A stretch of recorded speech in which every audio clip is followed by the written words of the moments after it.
Muy buenos días, queridos estudiantes. El día de hoy vamos a empezar nuestra primera clase del cuarto bimestre. Vamos a continuar hablando de lo que era la comprensión de lectura. Como todos sabemos, la comprensión de lectura o la comprensión de textos, o mejor dicho, cada texto está conformado por una idea principal y una idea secundaria. La idea principal es aquella que va a contener la información esencial del texto, es decir, la información más importante. Y la idea secundaria va a depender de la idea principal y va a cumplir con relación a ella en muy variadas funciones. La idea secundaria va a ampliar, ejemplificar en algunos casos a la idea principal. También habíamos hablado anteriormente de lo que era el tema, idea principal y título. ¿Cuáles eran las diferencias y semejanzas entre estos, entre estos títulos? Veíamos que el tema expresaba todo el texto en una forma global. El tema solamente expone, no afirma ni niega nada. Y además se expresa en forma nominal. ¿Qué quiere decir? Que se expresa en un sintagma nominal, o sea, en forma de una frase, antecedida generalmente de un artículo. Recordemos que aquí, pues, en esta forma nominal no se va a hallar un verbo, ¿de acuerdo? ¿Y la idea principal qué era? Bueno, la idea principal manifiesta lo más importante de un texto. La idea principal sí afirma o niega alguna idea y se va a expresar en forma de oración, es decir, va a tener un sujeto y un predicado. Mientras que el título presentaba un asunto particular del tema, especificándole y dándole también un nombre.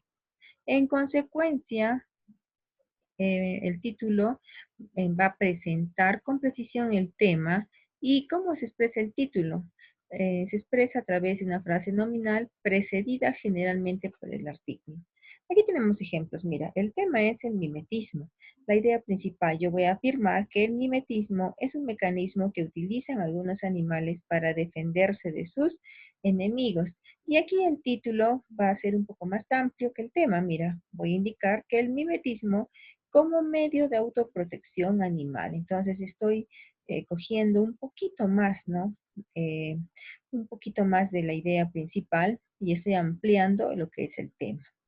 Esa es la diferencia entre tema, idea principal y título. Vamos a pasar nosotros ahora a desarrollar algunos textos que se nos presentan en nuestra guía. En la página número 141 tenemos el siguiente texto que voy a leer a continuación. La función de la crítica cultural española es muy compleja y distinta en la actualidad. Hoy, el crítico convive con la creación, incluso la induce y la orienta, desde luego. Ha desarrollado su propio estrellato. La reciente y sonora recepción de George Steiner en Madrid revela el muy alto lugar que se dispensa a un intermediario. No hace mucho en España, la crítica cultural de la prensa era ejercida por profesionales no especializados, habitualmente autodidactas que difícilmente llegaban más allá de rango de jefe de redactor jefe. Eran personas que leían mucho más pasado que presente.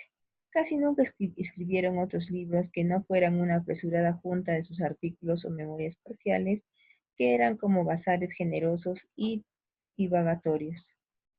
No era frecuente entonces que un universitario ocupara las páginas culturales a título de reseñista. Vilanova Vilanova en las páginas de la inolvidable revista Destino fue excepcional por la continuidad y la riqueza de su legado. Era punto menos que imposible un crítico tuviera brillo que no fuera el que venía de otros cuerpos celestes más afortunados. Hoy todo es distinto. Los directores de periódicos siguen confiando, poco en el tirón vendedor de las páginas culturales, pero las respetan. Estas son ocupadas por una variada tribu en la que se cuentan periodistas muy especializados. Escribir una reseña a la semana y, por supuesto, se pide al creador de cultura que opine. No es infrecuente que el autor encuentre la firma de un colega al pie de la crítica de un libro de poesía o de una novela. Más que nunca, críticos y autores comparten en las páginas de cultura los mismos conceptos cuyo significado entienden a medias o la misma terminología de secta que utilizan con escasa precisión. Aquí en este texto nos está hablando de lo que es la crítica española. Mira, aquí estamos observando que todo gira en torno a lo que se llama, a lo que hoy en día es un crítico cultural en nuestra actualidad, ¿no? Bueno, vamos a responder, ¿no? Mira, toda la idea, básicamente todo el texto gira en torno a la crítica, a lo que es un crítico, a la función que realiza y a las personas que actualmente ocupan esa función. En base a eso vamos a responder las siguientes preguntas. A ver, primero, según el texto, es correcto que los escritores y los críticos entienden completamente la terminología especializada. ¿Qué nos indica aquí? ¿Será verdadero? ¿Será falso? Mira, acá justamente nos estaba indicando eso, ¿no? Los escritores y los críticos entienden completamente la terminología especializada. Dice aquí, estas son ocupadas por una variedad de tribunas que cuentan periodistas muy especializados escribir una reseña a la semana. Mira, más que nunca, los críticos y autores comparten en las páginas de cultura los mismos conceptos cuyo significado entienden a medias. Ajá. Entonces, los críticos y los escritores entienden completamente la terminología especializada, pues no. Aquí bien claro nos indica que la entienden a medias. Vamos a continuar con la segunda afirmación. En los 60, muchos universitarios trabajaron como reseñistas. A ver, veamos, mira, ¿qué dice de los años 60? Aquí nos dice, ¿no? Aquí estaba mencionando a los años 60. A ver, vamos a buscar dónde se hace mención a los años 60. Mira, no era frecuente entonces que un universitario ocupara las páginas culturales a título de reseñista. Entonces, en los años 60, en los años 60 muchos universitarios trabajaron como reseñistas, pues no, no era frecuente. Aquí claramente nos está indicando que no era de esa forma. Dice casi nunca, mira, dice aquí que no era frecuente entonces que un universitario ocupara las páginas culturales a títulos de reseñista. Ahí está, muy bien. A ver, en la actualidad, la labor de la crítica cultural a veces promueve el trabajo creativo. Hoy todo es distinto. Los directores siguen confiando poco en el tirón vendedor de las páginas culturales, pero las respetan. Entonces, en la actualidad, la labor de la crítica cultural a veces promueve el trabajo creativo.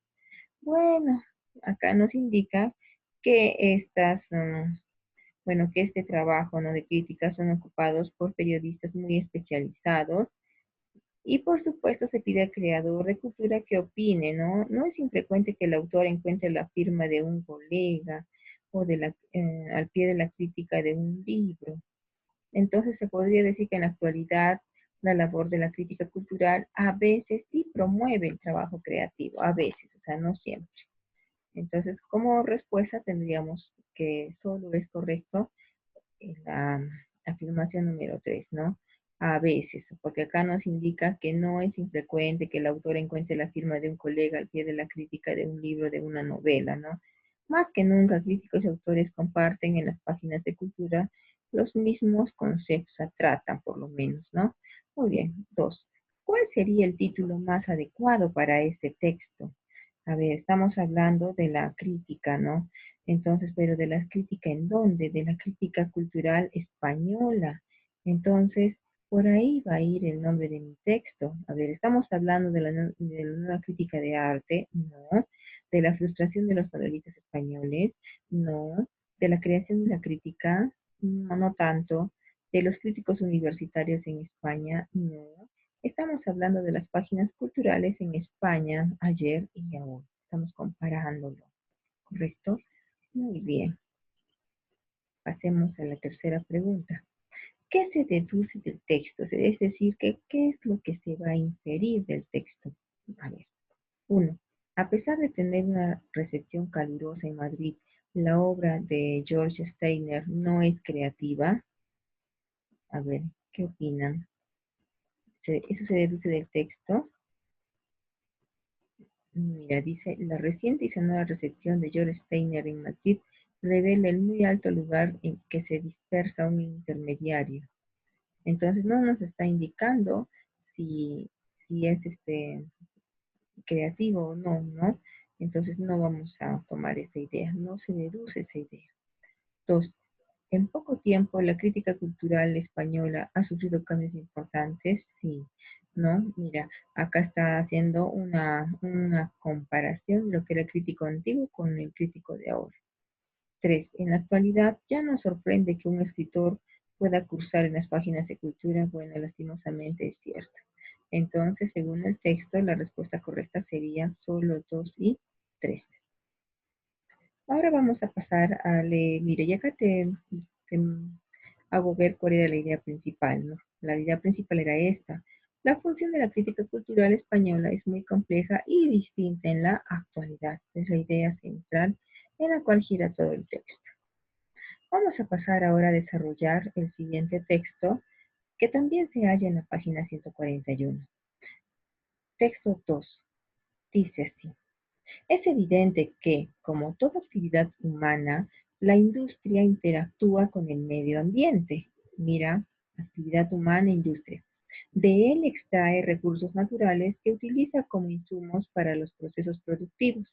Esta explotación puede ocasionar agotamiento de los recursos, depredación y contaminación.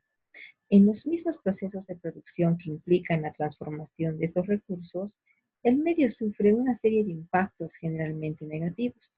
Además, las actividades auxiliares de la industria, como el transporte, la producción de energía y los servicios, también tienen un impacto ambiental indeseado. Ujú. Es posible, sin embargo, transformar la relación desequilibrada industria-medio ambiente en una relación más armoniosa. Esta es la base del desarrollo industrial ecológicamente sustentable, o sea, 10. La noción de 10, que 10 significa desarrollo industrial ecológicamente sustentable, está enmarcada en el concepto de desarrollo sustentable y esencialmente se basa en un desarrollo industrial asociado con ventajas económicos sociales que preserve los recursos económicos básicos para el beneficio de las generaciones presentes y futuras. Además, promueve la equidad tanto en las relaciones internacionales como entre los grupos sociales al interior de una economía nacional. Se basa entonces en un criterio de redistribución, tanto en el nivel local como global, en el que la población es el elemento prioritario. Hasta antes del concepto de desarrollo industrial ecológicamente sustentable, los problemas de contaminación se enfrentaban con el enfoque denominado al final de la chimenea, es decir, los desechos como emisiones, efluentes y residuos se eliminaban una vez producidos, es decir, una vez causado el daño. Este enfoque en el que se sustenta la 10, Desarrollo Industrial Ecológicamente Sustentable, presupone la introducción de las llamadas tecnologías limpias en los procesos productivos, basadas en el uso más eficiente del capital natural y artificial del ambiente, incluyendo la energía, en la minimización de la generación de residuos, en su reciclaje y en la reducción o eliminación de las fuentes, potencialmente contaminantes. Aunque a nivel individual requiere alguna inversión adicional, este proceso es menos costoso a nivel social. Además, por la mayor eficiencia en el uso de los recursos y la energía, puede ser más rentable en el mediano y largo plazo. Muy bien, este texto entonces tiene como idea principal la siguiente. Nos dice que es posible, sin embargo, transformar la relación desequilibrada industria-medio ambiente en una relación más armoniosa. Esta es la base del desarrollo industrial ecológicamente sustentable. Aquí está la idea principal, mira, este es un párrafo introductorio donde se encuentra, perdón, en base a esa idea principal gira todo este texto. Vamos a ver las preguntas. A ver, nos pregunta lo siguiente. El título más adecuado para el texto, ¿cuál sería? Mira, si está hablando de lo que es el desarrollo sostenible, mira, yo te hago ver un poquito más, mira, nos está hablando de la relación desequilibrada industria-medio ambiente en una relación más armoniosa. Nos está hablando, mira, acá afirma que esta es la base del desarrollo industrial ecológicamente sustentable y nos habla de la noción de 10. Entonces, frente a la pregunta, el título más adecuado para el texto, ¿cuál sería? Ventajas económicas de la industria verde, no. El desarrollo industrial ecológicamente sustentable, por supuesto, ¿no? La 10. Muy bien. 5. Acerca de la industria como, ojo, perdón, solamente voy a redundar que el título más adecuado es esta, que de alguna forma resume un poco más de lo que va a hablar el texto, de lo que habla el texto, que ya lo hemos leído. 5. Acerca de la industria como actividad humana, es correcto afirmar, a ver, según la industria, mira, su relación con la naturaleza es directa, puesto que de ella se extrae sus insumos. Sí, por supuesto. En los procesos productivos casi nunca se generan impactos en la naturaleza. Es falso. En los procesos productivos siempre, según lo que hemos leído, se generan impactos en la naturaleza. 3. Las actividades auxiliares en la industria están vinculadas también con los desequilibrios que se producen a nivel del entorno natural, según el texto. Sí. Entonces nuestra respuesta sería solo 1 y 2. Pasemos a la pregunta 6.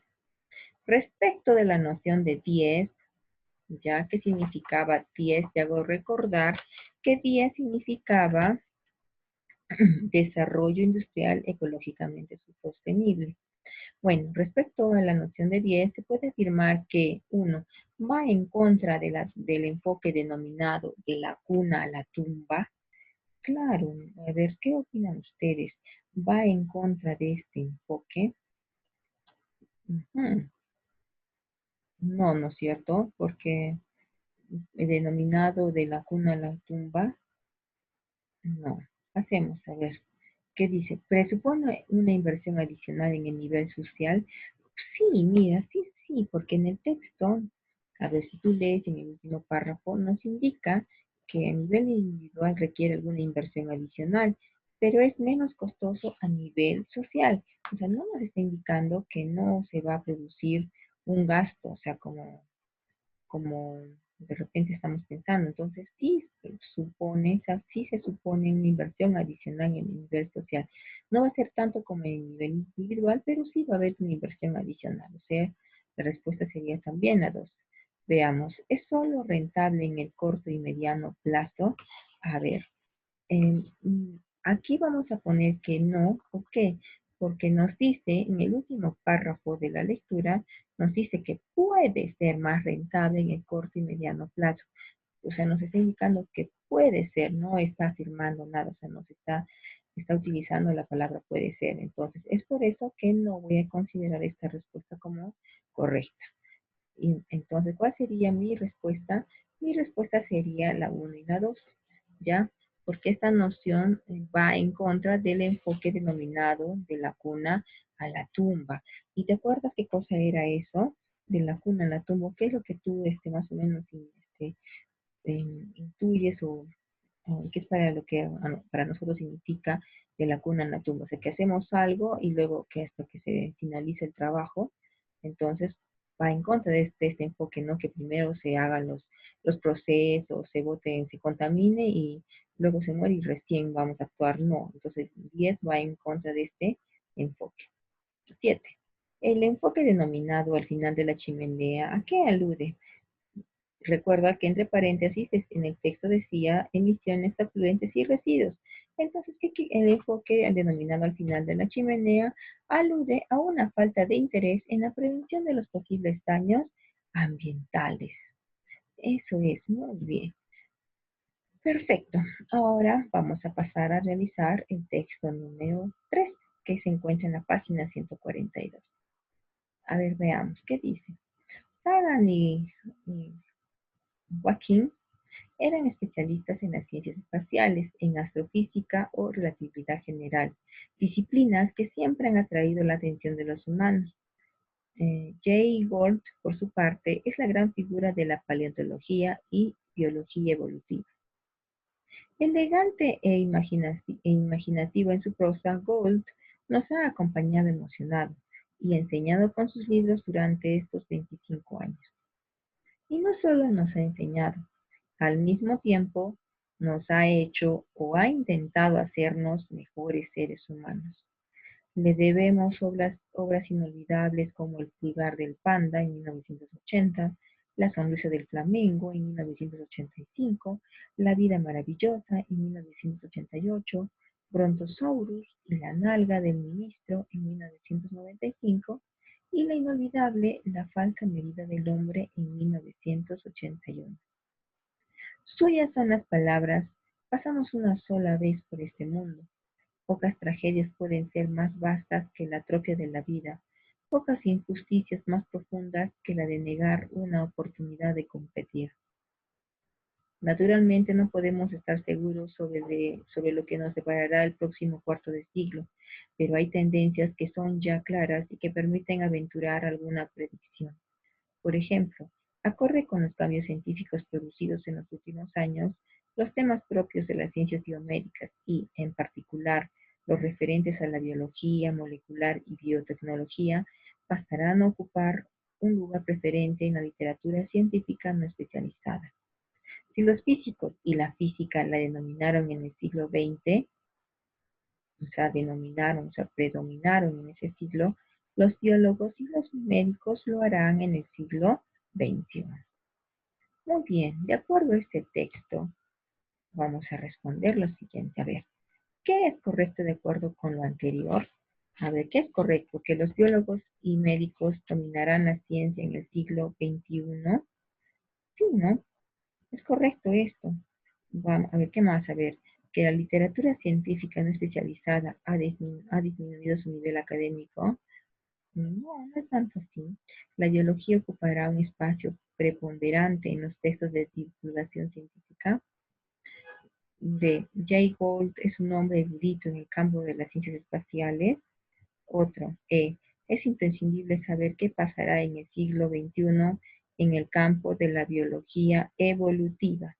Entonces, vamos a ver que lo que es correcto es que en este siglo XXI, vamos a ver, mira, que los biólogos y médicos dominarán la ciencia. Muy bien, esa sería la respuesta. Ya está. 9. Se deduce del texto anterior, a ver qué es lo que nosotros inferimos. Que los científicos Sagan y Walking han atraído sobre sí un interés mayor que Gould. Que en su libro de 1981 Gould hizo una célebre referencia a la injusticia de negar la oportunidad de competir. 3. La física en el siglo XXI difícilmente será la ciencia más comentada por los no especialistas.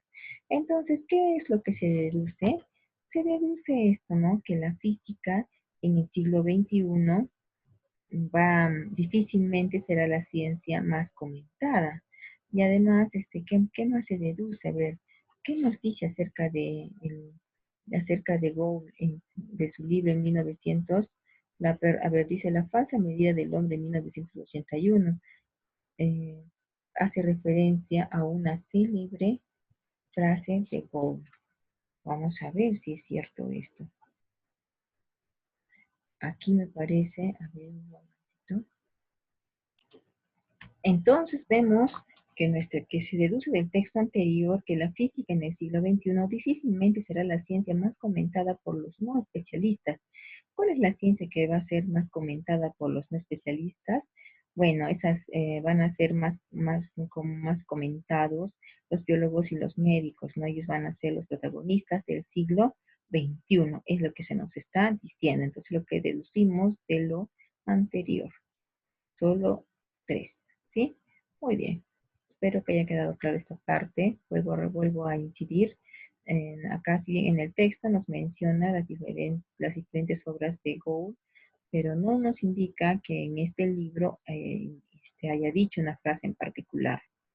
Ahora, los científicos Sagan y Hallwin han atraído sobre sí un interés claro porque eran especialistas en las ciencias especiales, en astrofísica, etcétera, pero en ningún momento vemos que tenían un mayor interés que Gould, ahora que estamos en el siglo XXI. Entonces, nuestra respuesta sería solo 3.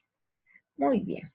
Ahora, jovencitos, ustedes van a realizar las actividades de las páginas 143 y 144. 10 preguntitas. Hay dos textos, el texto 4 y el texto 5. Ambos textos tienen 5 preguntas cada uno, entonces es lo que ustedes van a realizar. Eso sería todo por hoy. Ya nos vemos hasta la próxima.